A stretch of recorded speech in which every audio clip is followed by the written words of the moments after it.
Hello and welcome to Bangkok.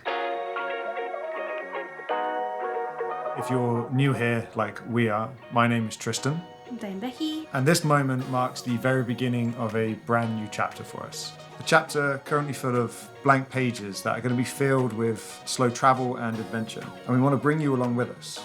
We're going to give you an honest insight into what life is really like for two people in their mid-30s who've decided to leave the comfort of the UK and live a digital nomad life.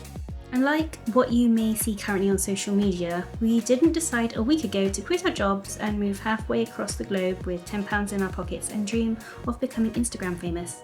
This has been a plan in the making for the past 3 years, which began on our trip to the Philippines back in 2023. I wish I could tell you that the plan was as sexy as just booking a one-way ticket and packing our bags. In reality, it looked like paying off debts, building an emergency fund, savings, ruthlessly cutting our spending, hacking our way to lower lifestyle expenses, borrowing cars, living with parents, and slowly but painfully changing the way that we work so we could earn remotely. So we're in Bangkok for only a week. This is the beginning of our third day here, and we want to take you along for it. We woke up at 7:15 and started our day with this beautiful breakfast in a gorgeous Thai guest house called Ban Din So, located in the heart of Bangkok, just a short 8 minutes walk away from the famous Khao San Road, although that's not really our scene nowadays. It cost us £255 for 7 nights, a little above our budget, but we wanted to get something a bit nicer for our first week here, and most of it was pages and Amex points. So now we're going to head down to the local gym, which is outdoors in a park. It's very good, it's only a 10-minute walk away. The equipment is old, but it works, and there's plenty of it. With machines and free weights, if you can't get a good workout in here, then that's a you problem. So we just got back from the gym and usually have a little protein shake around this time. You can get them from 7-Eleven. This is one of the types of protein you can get. And then there's another one here, 31 grams of protein.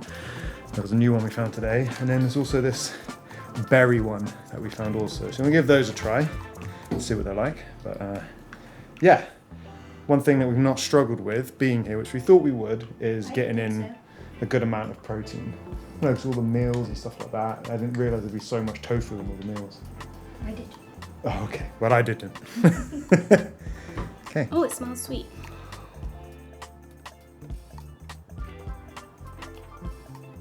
Good. That is actually quite nice. Yeah. Was it very berry? Describe it.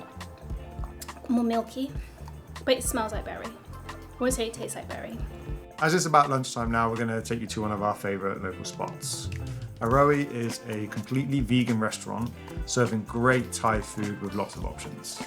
These 2 meals cost us a total of 140 baht. So the rest of the day will honestly not get much more exciting, as the UK will be waking up soon and we'll be heading back to the room to do some work, then later having dinner back at Aroe and going for a walk. Before we finish the video, we want to talk a little bit about why we're doing this. So we're not going to say that we left the UK because of the horrendous cost of living or the bad politics or the poor quality of life or the bad weather. Saying that would show a complete lack of awareness at best. The cost of living obviously is relative to the wages in each place. And sure, it's cheaper for us here because we have Western money, but the locals wouldn't necessarily call it cheap. It's also kind of stupid to think that tropical climates wouldn't come with their own bad or even extreme weather conditions. We are doing this lifestyle because we are in a privileged position to have the choice to do so.